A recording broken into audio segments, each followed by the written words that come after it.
Game Time, tunavyo sisi. Ile honeymoon ya Manchester United na Carrick imekwisha. Sasa nawe pia unaona imekwisha, na dhidi ya Aston Villa unauenda vipi mchezo huu? Honeymoon hakukuwa na honeymoon bwana. Hakukuwa na honeymoon. Hakukuwa na honeymoon vipi bwana? Honeymoon vipi, imetokea wapi? Nani kaiweka? Watu msimu mzima hamjashinda michezo mitano mfululizo. Sawa, mkashinda 4.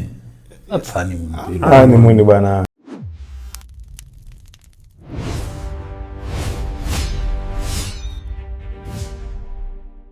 Yes, ni wiki mpya ya Game Time ndani ya Dimbani Connect. Karibu mtazamaji wa Dimbani Connect. Tupo hapa meza Game Time kukupa undani wa taarifa wa michezo yote ambayo inakwenda kuchezwa weekend hii. Jina langu ni Andrea Masawe.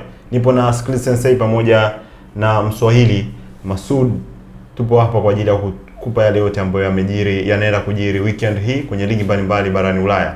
Ligi kuu nchini Uingereza, ligi kuu pale nchini Hispania, Italia pamoja na Ujerumani. Kama kuna matokeo au kuna matukio ambayo yanakwenda kutokea weekend hii, utayapata hapa ndani ya Game Time. Kumbuka michezo mbalimbali inakwenda kuchezwa, ni raundi ya 10, ni raundi ya 30 ya michezo pale nchini Uingereza, lakini timu mbili tayari zimecheza michezo 30. Timu zaidi ya 18 hivi zikiwa zimecheza michezo 29. Kwa hiyo tunakwenda kutazama michezo ya weekend hii. Bwana, mpo vizuri? Kwa vizuri. Skill Sensei, mambo yanakwenda vizuri kama kawaida. Bwana Mswahili, shabiki la Manchester United, karibu. Mambo yako vizuri? Karibu sana. Bwana, ligi kuu nchini Uingereza inaendelea weekend hii.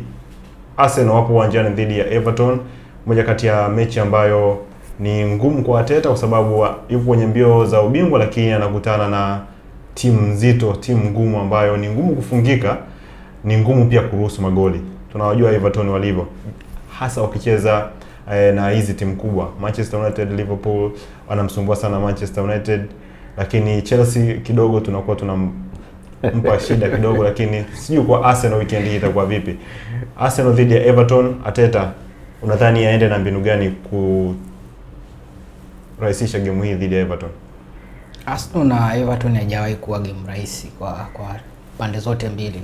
Katika game 5 za mwisho walizokutana, Arsenal ameshinda game 3, ameshinda game 4, amepata suluhu game 1. Na game zote zinakuwa na upinzani mkubwa kwa sababu Arsenal hajawahi kushinda kwa tofauti ya goli 2 ndani ya hizo game 5. Game nyingi anashinda 1-2, 2-1, na kuna suluhu zimetokea za bila. Kwa hiyo ni game ambayo kiukweli inakuwa ya shida kwa sababu Everton wana tendency ya kucheza low block, na ukishamwekea Arsenal low block kidogo game yake inakuwa ngumu kwa sababu ana wale viungo ambao wanaweza kufanya dribbling na kucut parts za timu pinzani ambayo inakaba kuanzia nusu yao kushuka chini. Kwenye ukizingatia pia Arsenal anakuwa ametoka kucheza UEFA kidogo, inabidi manage watu wake kwa ajili ya next round pia ya UEFA, na akitoka hapo tena anakwenda kucheza finali ya Carabao. Sasa unapokwenda kukutana na mtu amekaa wiki 2 au wiki 1 na with fresh legs kusubiri game moja tu ambayo ni Everton, na kama unavyojua Moyes ni mkongwe katika ligi ya EPL, kashakutana na vigingi vingi, kashakutana na makocha wenye mbinu au tactics tofauti. Arteta kweli game hiyo itamsumbua kama inavyomsumbua game nyingine kwa sababu Everton ukiangalia mfululizo wa mechi 4 zilizopita, amefungwa mechi 1, draw 1, kashinda mechi 2, na mechi 2 alizoshinda ni mechi 2 mfululizo. Kwa hiyo ana hari na yeye ya kuja kutafuta chochote kwenye game kama hii. Arsenal I think ana makombe 3 yupo mbioni kuyachukua hivi sasa. Ni 4 na FA. Itakuwa ni FA, Carabao, ligi ya mabingwa Ulaya pamoja na ligi EPL. Awekeze nguvu wapi zaidi? Kwa sababu ukiangalia mwenendo wake ndani ya EPL unamuonyesha kwamba ana dalili za kuchukua ubingwa wa EPL. Lakini ligi ya mabingwa of course kuna upinzani mkubwa sana. Timu nyingi zipo vizuri kule. Hata Bodo Glimt anaweza kukutoa akakutoa jasho. Ni kweli. Arteta awekeze nguvu zaidi wapi? Kwa maono yangu naona kama kushinda UEFA ni rahisi kuliko kushinda ligi. Kwa sababu gani? UEFA ni head to head knockout. Yes. Ninayekutana, yani Arsenal anayekutana naye ni huyo ndo mpinzani wa Arsenal kwa muda huo, na anatakiwa amfunge ili aende next round. Kwa hiyo ni wewe kucheza karata zako vizuri kwenye dakika 180 ambazo dakika 90 ukiwa away na dakika 90 ukiwa home. Tofauti na ligi ambayo Arsenal atamfunga Everton. Lakini Arsenal huyo ili aendelee kubaki pale juu anaomba Man City ateleze. Mahesabu. Hayo ndo mahesabu ndo yanakuaga kwenye ligi, tofauti na knockout. So kwenye ligi unafanya mahesabu, wakati kwenye knockout unaenda vitani head to head. Lakini hapo muongelea overall. Zimebaki mechi 10 kwa Arsenal. Mechi 8 kwa Arsenal kwa sababu kasacheza mechi 30. Game na Everton inakuwa ya 31. Kwenye mechi hizi bado tunapiga mahesabu ya kwamba kwenye ligi huyu atafungwa wakati nyuma yako yuko Man City ambaye ni kudondosha alama ni kumtabiria tu kama anaweza kudondosha alama, lakini uhakika unakuwa hauna. Dhidi ya Nottingham Forest I think hakuna mtu alidhani kama Man City atadondosha alama. Yes. Ndio hicho ninachosema ni kwamba Arsenal anachotakiwa sasa hivi ni kushinda mechi zake, kwa sababu tayari yuko juu pale kwa pointi 7 na City ana yuko nyuma point 7 akiwa ana mechi moja mkononi. Kwenye tunaweka kwenye sehemu mbaya kabisa ya matokeo, tuseme Man City kachukua point 3. Kwa hiyo zinabaki pointi 4. Arsenal ana game moja Etihad. Lolote linaweza kutokea kwenye game hiyo, kwa sababu City akishinda inakuwa imebaki point 1. So Arsenal ana kila sababu ya kushinda mechi zake zote include ya Manchester City. Huko akiombea Manchester City at least apoteze, kwa sababu Arsenal kufika kwenye hiyo sehemu kumwacha Manchester City point 7 ni zaidi ya misimu miwili kashafanya, lakini Manchester City anakuja kucapitalize hilo gap na anachukua ubingwa. City aliwahi kuacha point 13, anakuja kama shadow, unapoteza game zako 4-5, yeye anashinda zote, anakuwa pale. Ndio tatizo lilokuwepo kwenye ligi. Lakini UEFA ni unaenda vitani mwenyewe, usubiri kwamba fulani afungwe na fulani ili wewe upate advantage. No. Ndio maana nasema kwenye njia ya UEFA kidogo Arsenal wana advantage au timu nyingine zina advantage kuliko kwenye mfumo wa ligi. Bwana, baada ya kufungwa goli 5-2 dhidi ya Liverpool, kashinda goli 1 dhidi ya Fulham, katoa sare ya goli 2-2 dhidi ya Brentford. Anakwenda kucheza dhidi ya Manchester City, West Ham United akiwa nyumbani. Na anakutana na Manchester City ambaye yuko kwenye mbio za ubingwa I think. Na bado hajamtoa kwenye mbio za ubingwa Manchester City. City atoki mpaka game ya 38. Okay. Dhidi ya West Ham United, Pep Guardiola, kwanza nataka nifahamu alikosea nini ama alikuwa na makosa gani kwenye game ya Nottingham Forest, na ni kwa namna gani anaendelea kujirekebisha dhidi ya West Ham United? Well, ni makosa ya kimpira madogo. Nottingham Forest walikuwa wanahitaji ile game. Maybe walikuwa wanaitaka sana kuliko City. So nadhani they caught them off guard, wakapata. Na hata magoli waliofunga walionyesha kabisa walikuwa wanayataka, kwa sababu Forest walikuwa very aggressive kwenye ile game. Wanawasubiria City wacheze mpira wao, wapossess, wakipata mpira wao like pasi ya kwanza ya pili wamefika kwenye goli. Na walikuwa wanatumia vizuri sana set pieces. Kwa hiyo ni makosa ya kimpira tu madogo ambayo yalikost Pep kwenye ile game. Lakini game na West Ham ni hawa wawili wote wanatoka kwenye michuano ya FA Cup. West Ham wakimtoa Brentford kwenda robo finali, wakati City wakiwatoa Newcastle kwenda robo finali. Robo finali wanakutana West Ham na Leeds, wakati huku City wanakutana na Liverpool. So lakini ukija kwenye ligi sasa, kwenye ligi sio wakati mzuri sana wa City kukutana na timu kama West Ham. Kwa sababu West Ham wako nafasi ya 18, lakini wao ushindi wao mmoja unaweza ukawatoa na nafasi ya 18 kuwapeleka nafasi ya 17 au 16. Kwa sababu kuna tofauti kama ya pointi moja tu na hao watu timu mbili za juu. Kwa hiyo si game rahisi sana kwa City. Lakini City ni City, na wao wanatamani ku capitalize gap, ku close that gap ya wao na Arsenal kupata kwa pointi 3 inakuwa zabaki pointi 4, then kila mtu aendelea kushinda mechi zake. So itakuwa ni game ngumu, lakini ni game haitakuwa ni game itakuwa ni game ngumu kwa wote, kwa West Ham kutaka kutoka kwenye ile relegation zone, yeah. Lakini pia City kupata pointi 3 kuenda close gap dhidi ya kina Arsenal. Lakini quality ni tofauti sana. Iko tofauti sana. Kwa hiyo kuna City ana nafasi nzuri zaidi ya kuchukua pointi 3 kuliko West Ham. Lakini haitakuwa rahisi, haitakuwa pointi 3 rahisi kwa City. Ila naona kama dalili timu hizi zikicheza siku moja kuna mtu anaangusha alama.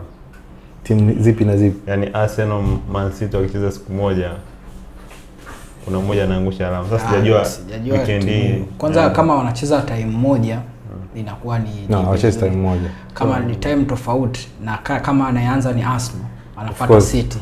Early kick off ni game ya Arsenal. Ya Arsenal. Kama Arsenal ataanza mapema kuliko City, Arsenal anakuaga na kitete baada ya City kucheza. Lakini City ana kitete baada ya Arsenal kucheza kwa sababu anayemkimbiza mwenzake yuko nyuma, anayeshinda tayari kashatangulia. Inakuwa haina kitete. Na pale la London Stadium game inachezwa kwa West Ham, si ndio? City hajawahi kufungwa pale. Mechi 5-6 za nyuma kashinda zote. Kwa hiyo na ubingwa alichukulia pale. Yes, nakumbuka goli la tutaka la nani anaitwa yule. Nakumbuka mua wa kwanza wa Foden. Nakumbuka pia goli la tutaka la Kudus. Ambao likaleta matumaini kama game ilikuwa 3-2 kipindi hiyo. Watu wakahisi kama game itaisha draw, alafu pande huku Arsenal. Na Arsenal pia alikuwa anacheza na Everton. Hiyo game ya mwisho. Arsenal na Everton huku, City na West Ham upande wa pili. Yes, nimekumbuka. Ambapo Arsenal huko alishinda 2-1, wakati game iko 1-1 City alikuwa anaongoza 3-2. We will be there. Kila mtu ashinde mechi zake. Bwana, mabingwa wa dunia klabu ya Chelsea wapo uwanjani dhidi ya Newcastle United. Newcastle United ikatoka kumfunga Manchester United. Katoka kufungwa na Manchester City goli 3-1. Anakwenda kucheza dhidi ya Chelsea ambaye ametoka kucheza na PSG kwenye ligi ya mabingwa barani Ulaya, lakini Newcastle United katoka kucheza dhidi ya FC Barcelona. Inakwenda kuwa ni game aina gani hasa kwa kocha wa Chelsea Rosenior ambaye yupo kwenye mbio za kusaka nafasi ya kucheza kwenye UEFA Champions League tena msimu ujao, lakini pia yupo kwenye mbio za kuchukua UEFA Champions League. Hii game inakwenda kuamuliwa zaidi kwenye maeneo gani?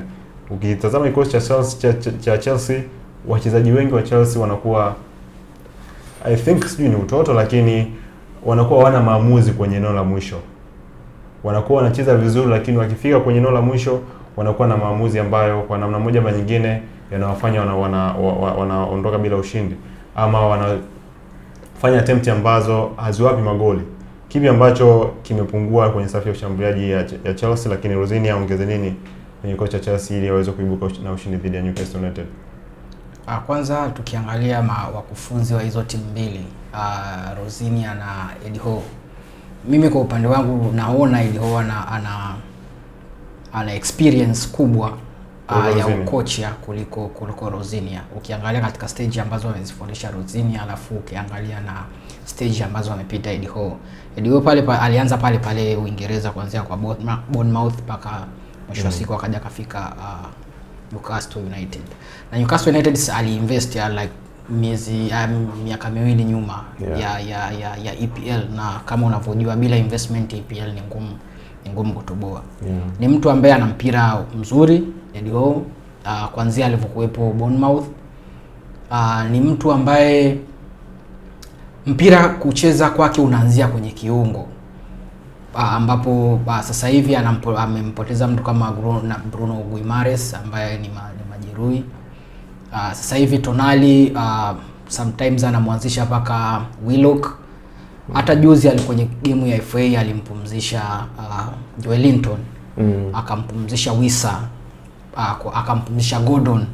Probably alikuwa anaiwaza Barcelona, na vile weekend alikuwa yuko na Chelsea.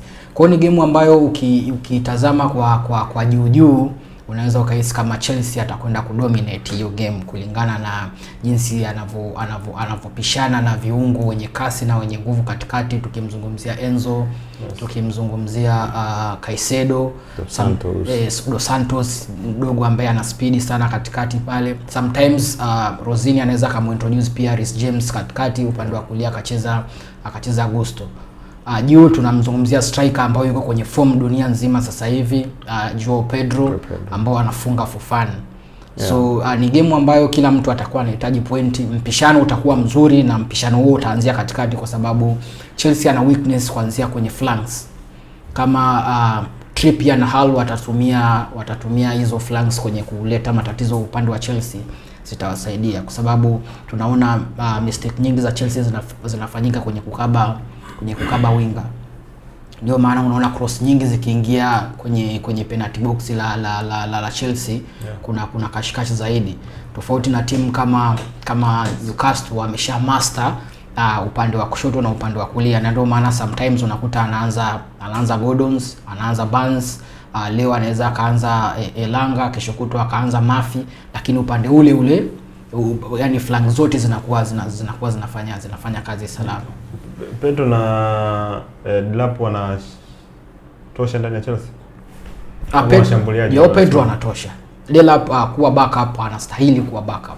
Na timu kubwa kama Chelsea kuwa na backup kama Delap, na hisi kama wamedowngrade, kwa sababu unaizungumzia Chelsea ilikuwa na kina Drogba, ilikuwa na kina Higuain, ilikuwa na kina Crespo. Sasa hivi ukiendelea kuniambia kwamba mbadala wa Joao Pedro ni mtu kama Delap ni striker mzuri, lakini kwa Chelsea kuwa backup yake wamedowngrade. Yani walihitaji mtu mwenye level fulani kama za Wissa, level fulani kama za Thiago yule wa Brentford, ndo level ambazo unaweza kumweka mtu bench akaja akafanya mabadiliko. Lakini kwa mtu kama Delap kidogo naona Delap ni kaliba ya Bournemouth, Leeds. Yes. Na sometimes ukifika pale ukimkuta mtu kama Cleverton amewaka, huyo Delap mwenyewe anasubiri. Atasubiri. It's a close contest hii game, kwa sababu hata ukiangalia game ya kwanza ambayo ilitoka 2-2 pale St James Park, ilikuwa ni game ya vipindi viwili. Walianza Chelsea kuongoza goli 2, Newcastle wakaja kusawazia. So ilikuwa ni game ambayo wamegawana vipindi. Hata ukicheki record zao za takriban game sita zilizopita zimebalance. Chelsea kashinda 2, Newcastle kashinda 2, wametoa draw game 2. So sasa hivi hapo utasema Newcastle wanasema 3 points, tukizipata 3 points kwenye hii game, kuna uwezekano wa kupanda nafasi moja kati ya nafasi moja au mbili hapo juu, kwa sababu ya ukaribu wa points kati ya timu ya 11 19. So wao sasa hivi wako nafasi ya 12. Kwa hiyo wanaweza wakapanda nafasi hata moja. Wakati Chelsea as well wanajua kwamba wale jamaa wa juu pale Villa na United wanakutana. Wote wana pointi 51. Yeye ana pointi 48. Kwa hiyo kushinda dhidi ya Newcastle kuna uwezekano wa kumshusha mmoja endapo game isipoisha suluhu kati ya hizo timu mbili. So kila mtu anazitaka hizi pointi 3 na it can go either way. Na nitamshusha mtu. Inawezekana. Msemi ni nani, lakini nitamshusha. Inawezekana. Bwana, hiyo ni michezo ya Jumamosi pale nchini Uingereza. Bwana, Federico Valverde anaokoa Real Madrid dakika ya 94 baada ya kutoa kufungwa dhidi ya Getafe, kufungwa dhidi ya Osasuna. Federico Valverde anaokoa Real Madrid dakika ya 94. Ni moja kati ya klabu ambayo inapitia wakati mgumu wa majeraha pale Hispania, lakini weekend hii Jumamosi wapo uwanjani dhidi ya Elche.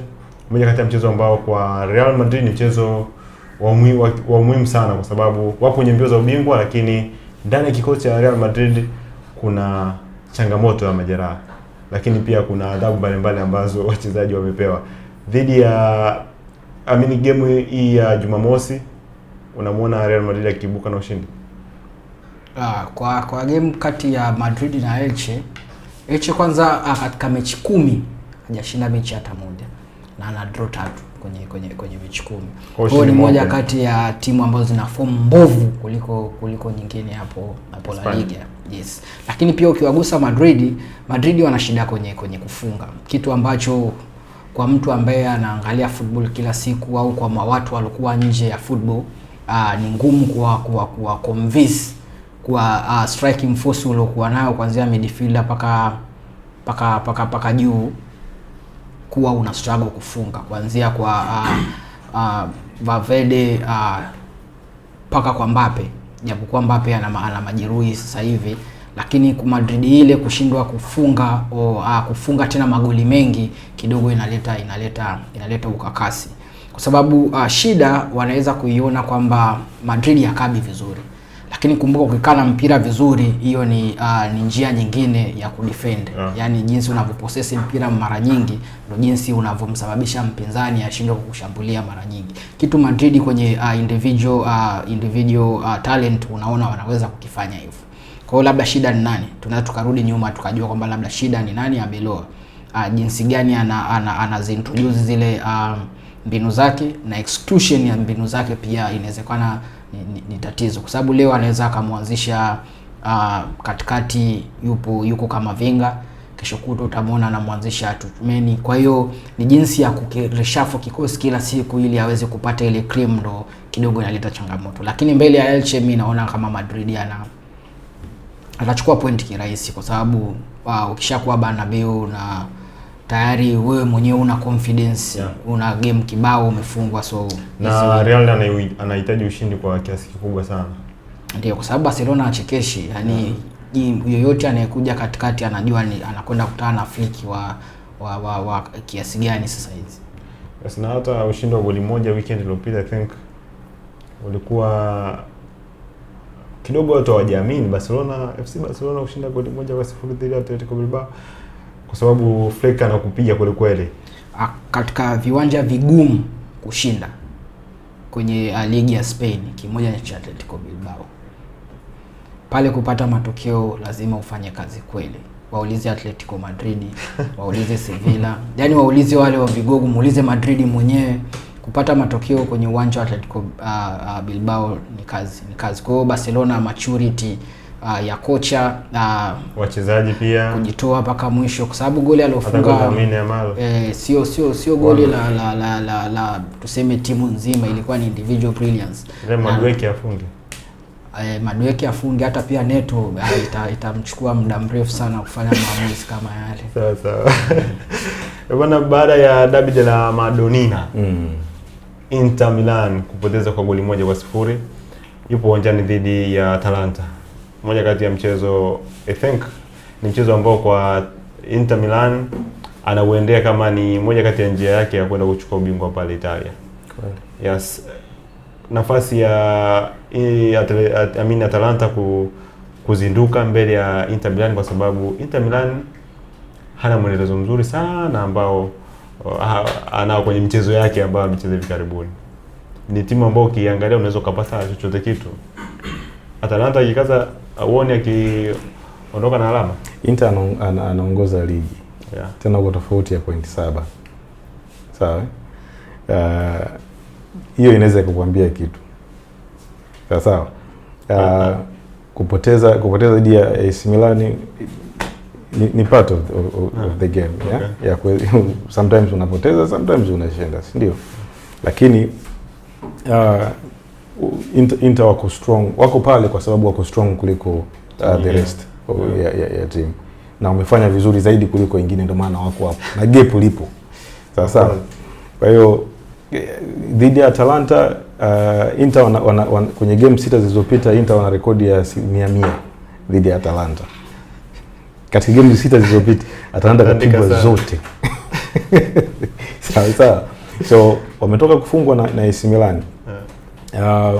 Hawakuwa na mchezo mzuri sana. Lakini AC Milan walikuwa they went back to the basics. Like walifanya vitu vyao kwa urahisi na kwa ufasaha, wakaweza kupata matokeo. Kama ilivyo ada, AC Milan wamekuwa ni hawafungi magoli mengi sana, lakini hawaruhusu magoli mengi pia. Kwa hiyo ndio maana game nyingi za AC Milan wana draw, wanashinda goli moja, wana draw, wanashinda goli 2-1. So hawaruhusu magoli mengi, lakini pia hawafungi magoli mengi, so wako very strong pia. Hata game iliyopita walishinda kiuhalali. So kwenda kwenye hii game naamini kwamba Inter watataka kutoka kwenye ule usingizi walioupata dhidi ya AC Milan na kuendelea stretch hilo gap kati yao na AC Milan, kwa sababu kwa namna AC Milan anavyocheza yeye anajiokotea pointi zake tu. Yeah, anajiokotea, anaweza akawa achezi mpira mzuri ambao mkikao unatamani kuangalia, au kijua AC Milan wanacheza unataka kuangalia, kama ndugu zangu Como ya Como akicheza unatamani tu kuangalia kwa sababu wanaubonda, yani wanashinda wanaubonda kweli kweli. So na imani watataka kuzinduka kutoka kwenye matokeo mabaya waliopata dhidi ya AC Milan ili kuweza kuongeza gap kati yao na AC Milan. Kama nilivyosema, Atalanta hawajafua dafu kwa Inter kwa takriban game 6 na Inter wako nyumbani. Yeah, even though Inter wana mapigo kadhaa, ndio maana wamekuwa wanapata pia matokeo ya ajabu ajabu. Tangia Lautaro Martinez aumie, Thuram aumie, Hakan Çalhanoğlu pia aumie, wamekuwa wana struggle sana kutengeneza nafasi, kufunga magoli. Esposito ni kijana mwenye talent kubwa sana, lakini bado uzoefu hana ukilinganisha na Martinez. Kwa hiyo bado wana fall short Inter in terms of players ambao wa muhimu, lakini kiujumla quality wise Inter wana quality kubwa kuliko Atalanta. So I expect them to kuondoka na point 3 kwenye hii game. In mechi ya Inter dhidi ya Atalanta. Bwana, ukiangalia msimamo wa ligi kuu nchini Italia, Como anakuja kwa kasi kweli kweli. Na mbele ya Como yupo Napoli. Napoli kamzidi Como kwa pointi 4. Napoli ana pointi 56, Como ana pointi 51. Napoli yupo uwanjani weekend hii. Moja kati ya mchezo ambao kwa Napoli ana uhakika kwamba nyuma yangu ipo timu ambayo inakuja na inasumbua kweli hivi sasa. Napoli dhidi ya Lens, moja kati ya mchezo Lecce, yes. Yes. Moja kati ya mchezo ambao kwa Napoli I think watauendea wakiwa serious sana. Unaona wakichukua alama 3 weekend hii. Napoli sasa hivi ni kama Liverpool, kwamba kwenye makaratasi wako strong, lakini ninapofika swala la deliver uwanjani lolote linawakuta, kwa sababu sioni tatizo ambapo analoleta Conte kwenye uwanja, lakini naona tatizo analoleta wachezaji kwenye kufanya kile Conte anaweza kuelekeza kwenye uwanja. Napoli amekuwa akishinda kwa kustruggle game kadhaa nyuma, either afungwe, draw au ashinde, lakini kwa shida. Yani anakuja kupata matokeo usiku sana, kwa sababu kuna last kama 2 games kadro moja kaja kashinda 2-1 ambao goli alikuja kufunga Lukaku dakika 92. Juzi tena ka struggle pia kwa Torino kashinda 2-1. Unaona anaongoza 2, Torino anapata goli, wanataka kuchomoa muda wote, Napoli anakaba paka mpira unaisha. Kwa hiyo ni mzuri Napoli ukimzungumzia kabla hajafika uwanjani, lakini anapofika uwanjani anything can happen. Na Lecce na yeye ukishaanza kukutana na timu ambazo ziko wanasema kwenye ule mstari mwekundu kutoka namba 16 mpaka 20, kwa kipindi hichi zimebaki game 10, zimebaki game 9, zinakuwa zinacheza kama hawana cha kupoteza. Wewe ndio unajilinda usishuke zaidi, kwa sababu ukishuka zaidi Como atakuja. Na Napoli kwa level aliojiwekea au kwa standards za pale na brand ya Napoli ni kucheza Champions League. Sasa unapokuja kushindwa kucheza Champions League na game ambazo unazicheza Maradona Stadium pia unazipoteza kidogo, ile fear kwanza ya watu wanaokuja kucheza na wewe inapungua. Na watu wakishakuzoea kwenye game plan yako kupata matokeo, hata kama una jina kubwa inakuwa ngumu. So ni game ambayo Napoli ana chance kubwa ya kushinda, yes, kama atafanya kila kitu right, lakini ana nafasi ya kupoteza kama Lecce atakuja uwanjani hana fear, yani ile fear factor ya Napoli imeisha.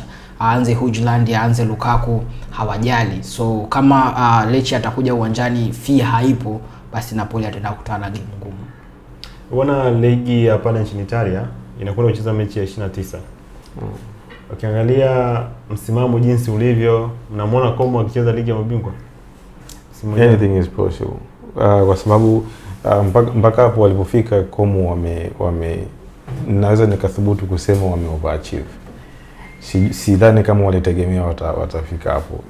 Japo steps zilikuwa zinaonekana tangia miaka miwili iliyopita wakati Fabregas amepewa timu. So inawezekana kwa sababu ukiangalia namna Como wanacheza, wanajua wanachokifanya. Na wamekuwa wanapata matokeo bila uoga, wanaenda kila uwanja wote wale. Wameenda kwa Juve wamechukua point 3 nje ndani. Wamefunga mara 2 msimu huu nje ndani. Wamedraw na Inter. So ni timu ambayo inajua inachokifanya, na mpaka hapa walipofika sasa hivi ndio wanaweza kuwa okay. Sasa kumbe msimu ujao tunaweza tukacheza mashindano ya Ulaya. Dhidi ya Roma kwa nyumbani, I think Roma ana kazi ya kufanya. Ana kazi kubwa tu ya kufanya.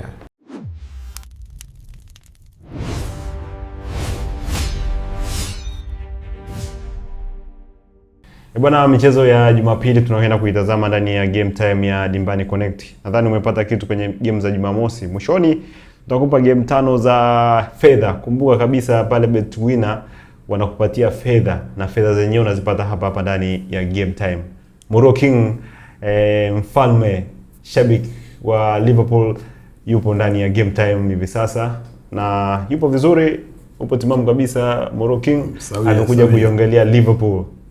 Basi amesema tunataka nje kuiongelea Liverpool, then nye muendelee na kipindi chenu. Bwana, nipo na Mswahili pia bado yupo ndani ya meza ya Game Time, na weekend hii siku ya Jumapili yupo uwanjani dhidi ya Aston Villa. Manchester United dhidi ya Aston Villa.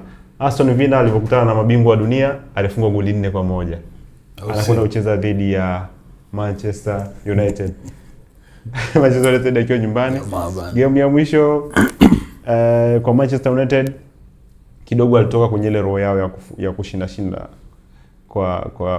kwa mfululizo, na wengi walizungumza nikiwemo mimi nikisema kwamba sasa ile honeymoon ya Manchester United na Carrick imekwisha.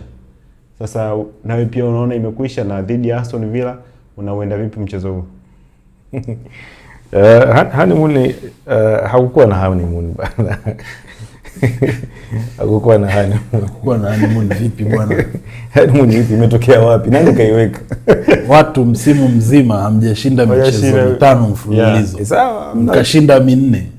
That's honeymoon bwana, hamna honeymoon. Wewe umeamua, kama umeamua kuweka basi ngate. Sio yote.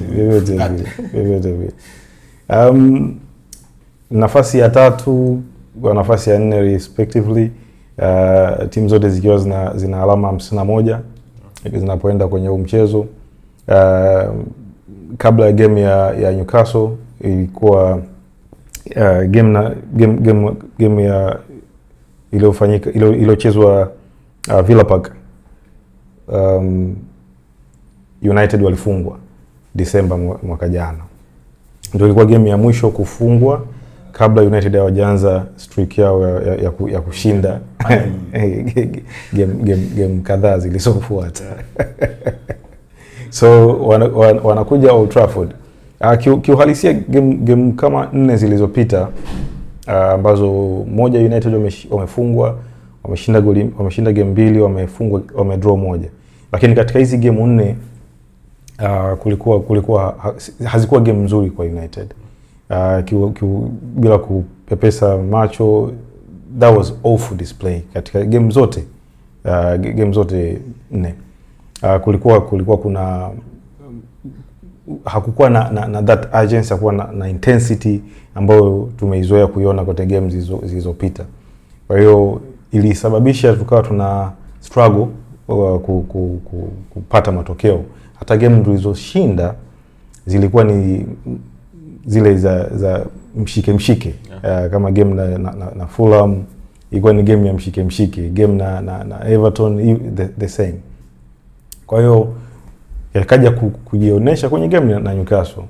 Tumekuwa tunapata shida kwenye game ambazo tunatanguliwa, na imekuwa ni shida hata kwenye game ambazo tunatangulia kuweza kumanage game to see it through.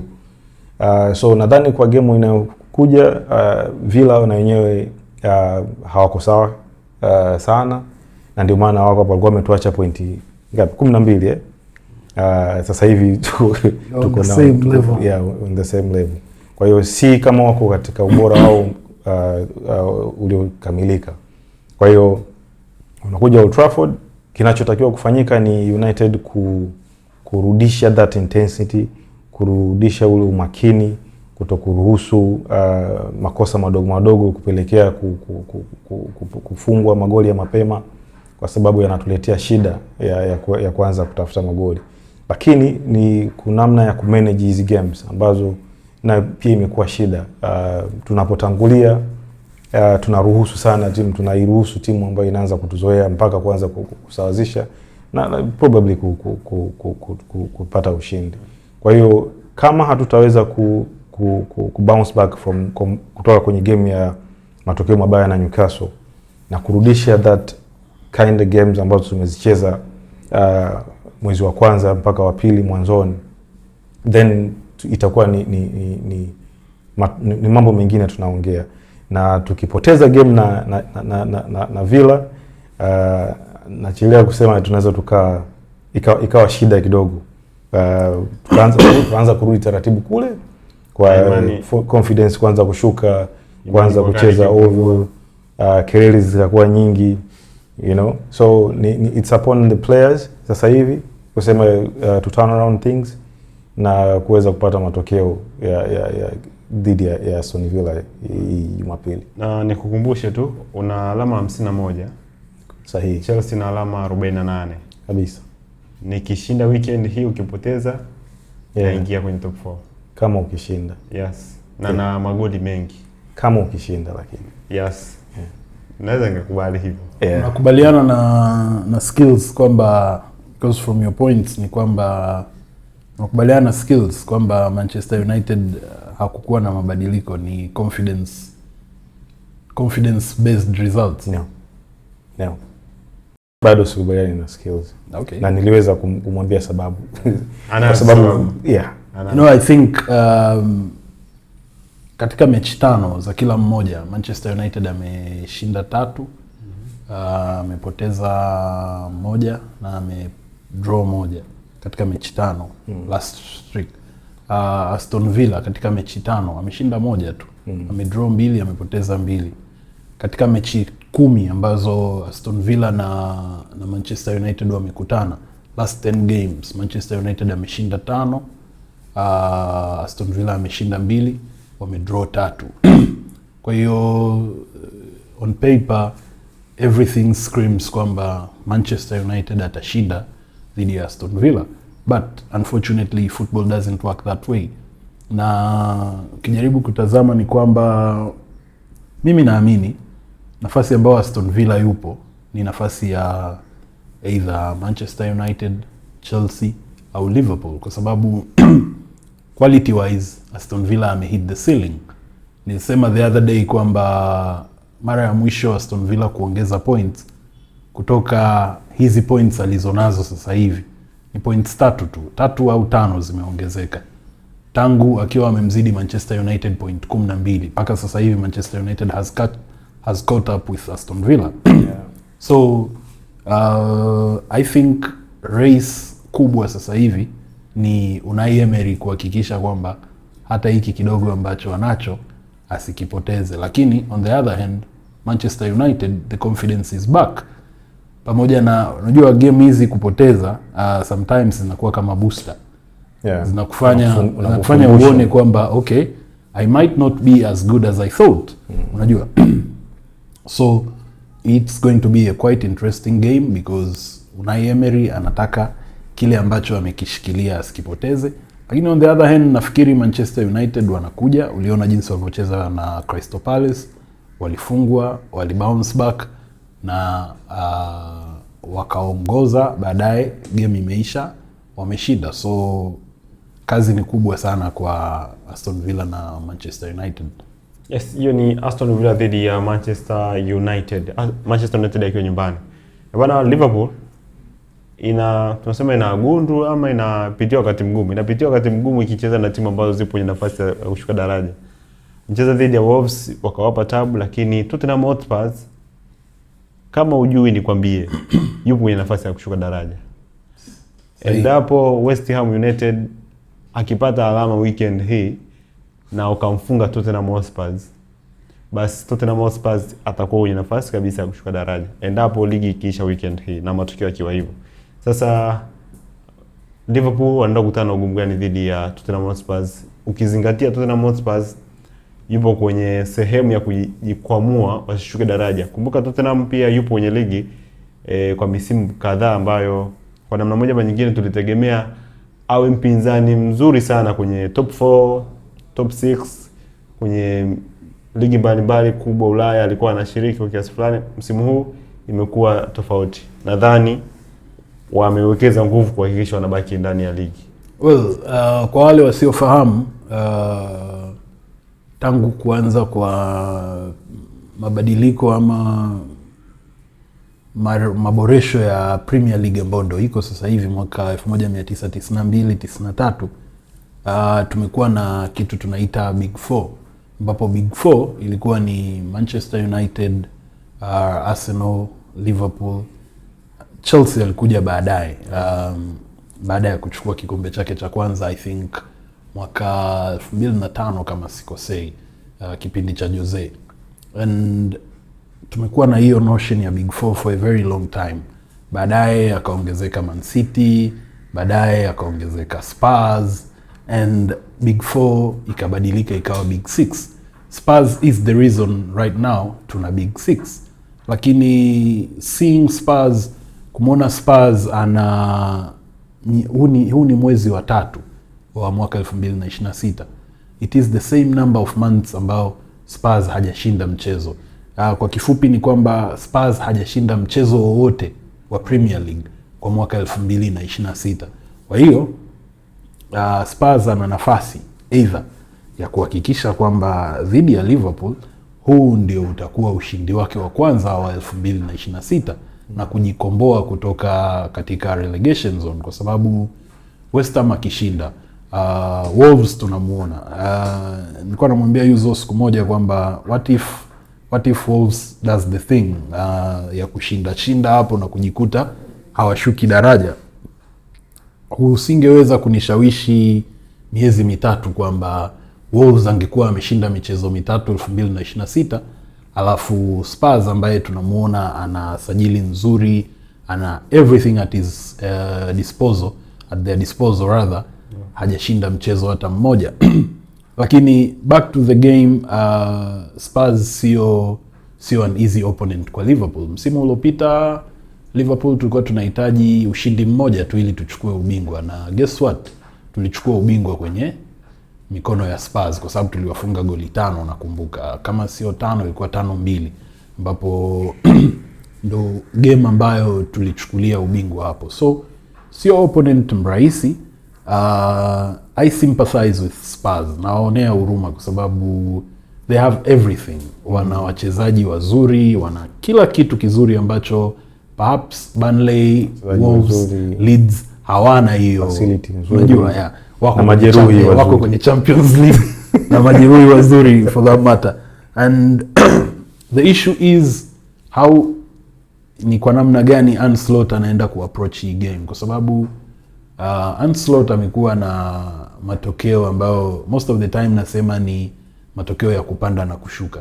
Wakati ambao unatazamia Slot na Liverpool wafanye vizuri, hawafanyi chochote. Lakini wakati ambao hauwatazamii wala umecount them out, unashangaa tu for some reason wameshinda. So ni timu mbili ambazo zina the same level of investment, not quantitatively, lakini qualitatively in a sense kwamba wote wana uwezo wa kuwekeza sokoni na kupata wachezaji wazuri, wana makocha wazuri. Lakini unfortunately for Spurs, ile confidence ambayo huwa inakuja na manager mpya kwao haijatokea. Wamepoteza dhidi ya Palace, wamepoteza almost every game ambayo ilikuwa the exposure. So it's going to be an interesting game because sisi kama Liverpool tunahitaji point 3 ili kusogea mbele, lakini Selavi tusubiri. Ni kweli wako Spurs wako nyanya. Yaani wako unga baya mno.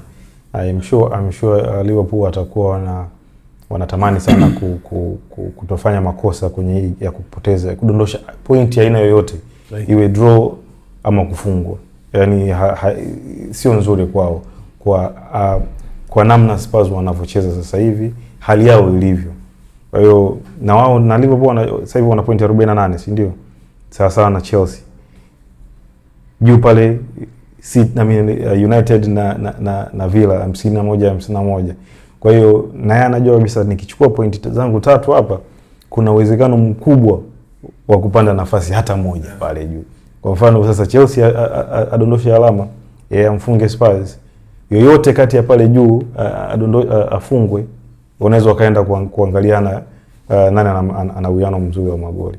Kwa hiyo ninachotegemea ni Liverpool kupata ushindi kwenye hii game.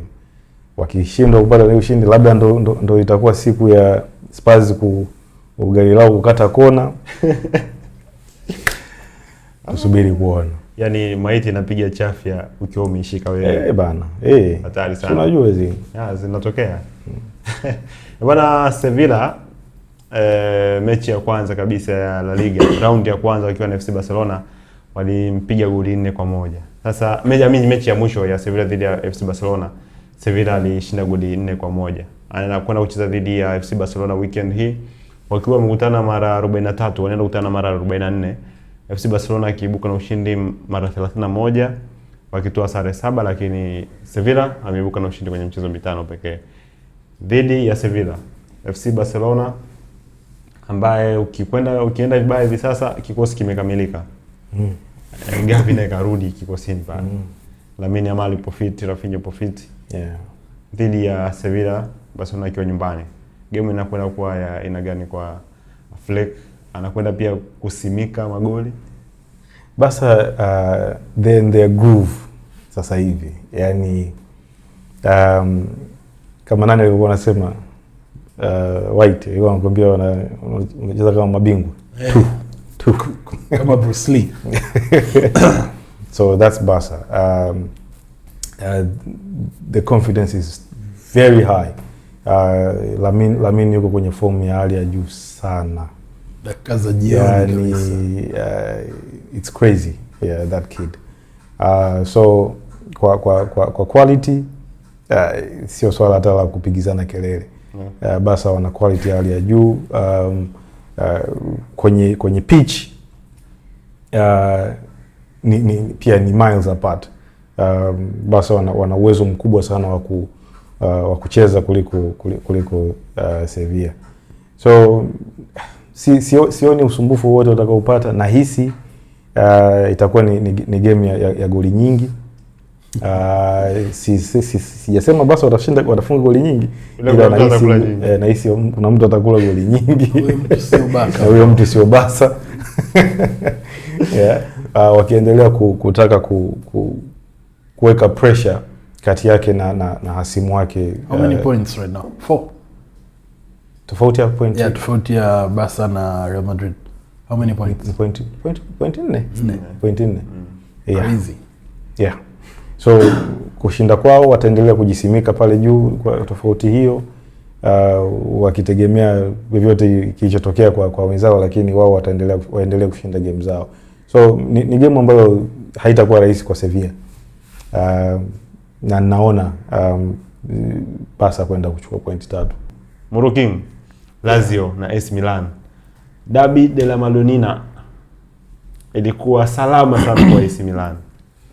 Yeah, anaenda kucheza dhidi ya Lazio akiwa ugenini. Au nataka kugusia kidogo derby ilikuwa vipi? Yeah, for the first time in 15 years AC Milan amekamilisha a double meaning amempiga International home and away, japo it's the same home, it's the same tough, lakini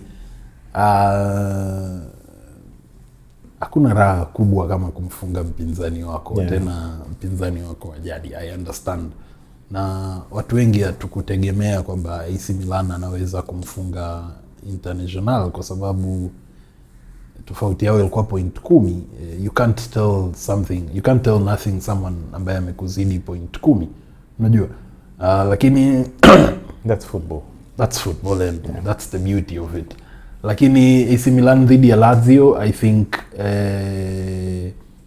AC Milan ana nafasi nzuri ya kuchukua points kwa sababu ukimfunga mpinzani wako confidence inaongezeka, na confidence ikiongezeka wachezaji watakuwa na kauli mbiu ya why not, kwa nini tusishinde. Na AC Milan hajapoteza michezo mingi kwenye Serie A msimu huu.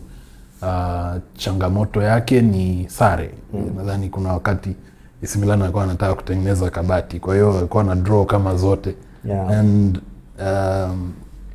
AC Milan ameshinda, Inter Milan amepoteza michezo mingi kuliko AC Milan, japo Inter anaongoza kwa tofauti ya point 7.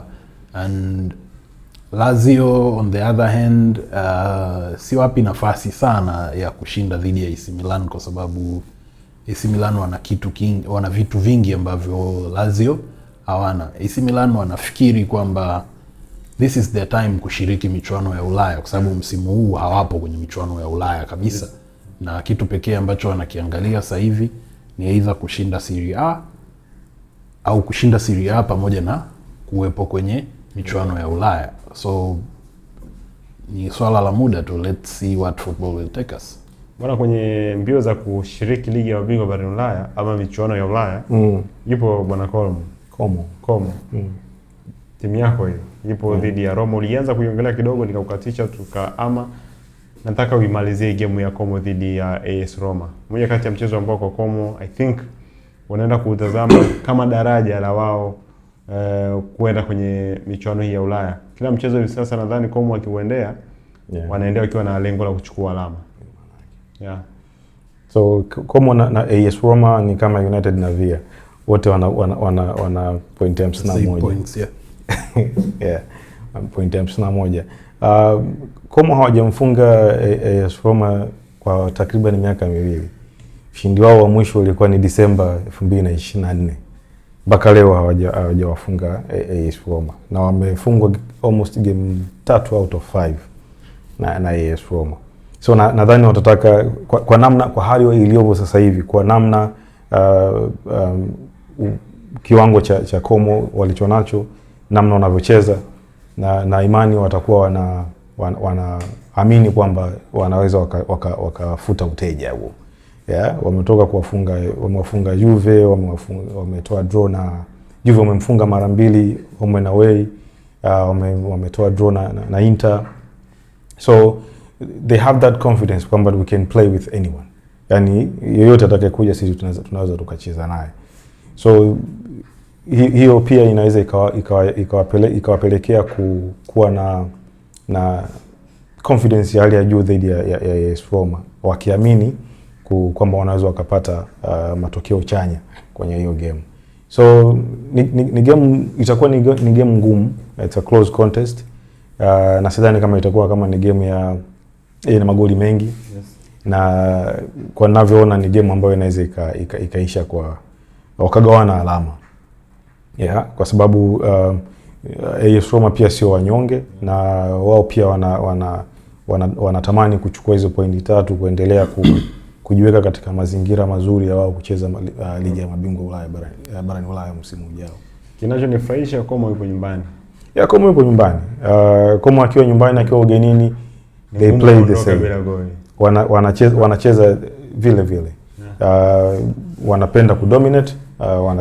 Wao ni the style of play ni kupossess mpira, kuwafanya wapinzani wawe frustrated na kupata ule mpira. Jana wa La Masia, Cesc Fabregas. Yes, vijana wa La Masia. So ni namna ambao wanapenda kusuffocate timu pinzani. Hilo linaweza likajitokeza, wanaweza wakachukua kama wakiwa vizuri, wakiamka vizuri, then itakuwa ni game ngumu kwa Roma. Kinachowapa faida Como, wanakocha ambaye kapita kwenye vilabu ambavyo of course wanamiliki mpira kwa kiasi kikubwa sana. Na I think Fabregas ni zao la La Masia. Yeah. And we all know how La Masia works. Fabregas amecheza Arsenal na unajua Arsenal mpira ule Chelsea. Snake pass ndo vitu vyao. Chelsea hamna hayo mambo bwana. Ila kachukua. Au unajaribu kuwa sneak in. Yaani Chelsea ila amechukua tabia ya kushinda. Nataka kusema kachukua club bingwa. Kumbe tulikuwa tunaongelea ushindi sio mpira wa pasi. Nakubali. Bwana, tuko kwenye game 5 za weekend hii. Pale Betwina stake yako inakusubiri weekend hii. Usiache. Yaani kama umekosa leo, basi amini kesho itatokea. Kesho nayo ni bahati yako, inawezekana weekend hii ikawa ni bahati yako. Kwa hiyo tunaenda kupa game 5 ambazo unaweza ukaweka mpunga na mambo yako kwenda sawa weekend hii. Kumbuka ni mwezi wa 3, mwezi ambao kama ukiuendea vizuri sana utaenda kuugawa mwaka vizuri. Umebakiza miezi miwili ili ugawe mwaka. Kwa hiyo kuwa makini sana. Sio miezi mitatu.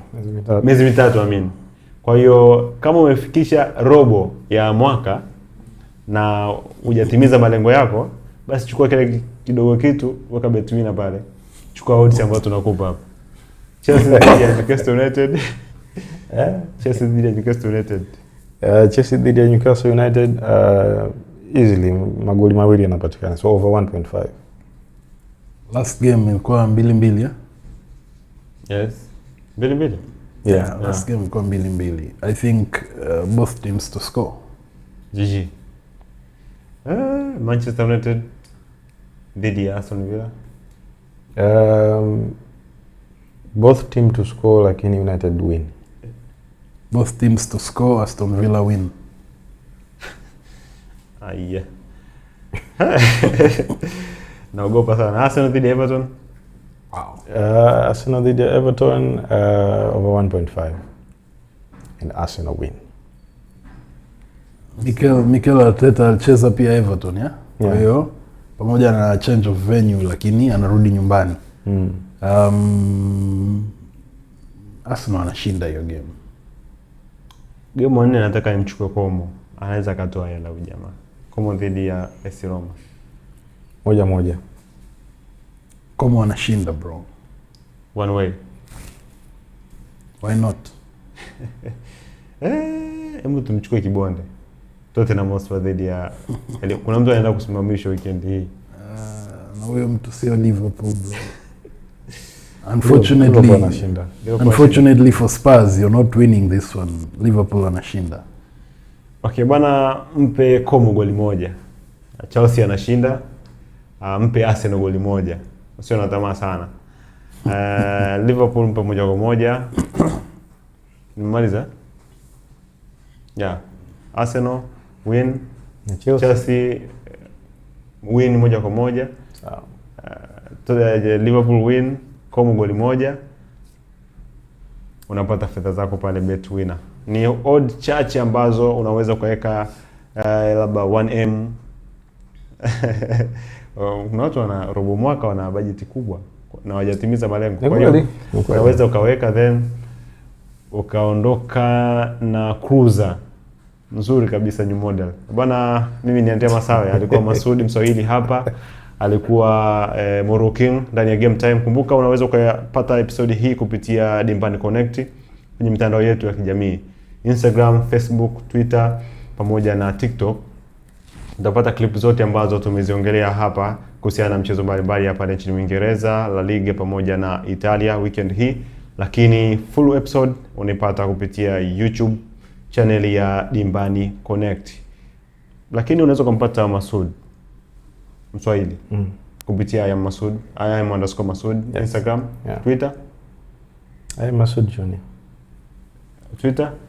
Yeah, unaweza ukanipata kupitia mtandao wa Twitter au mtandao wa X zamani Twitter kupitia @Moroking. Mimi ni Andrea Masawe, unaweza ukanipata kwa Andrea_Masawe on Instagram pamoja na Facebook. Uwe na wakati mwema.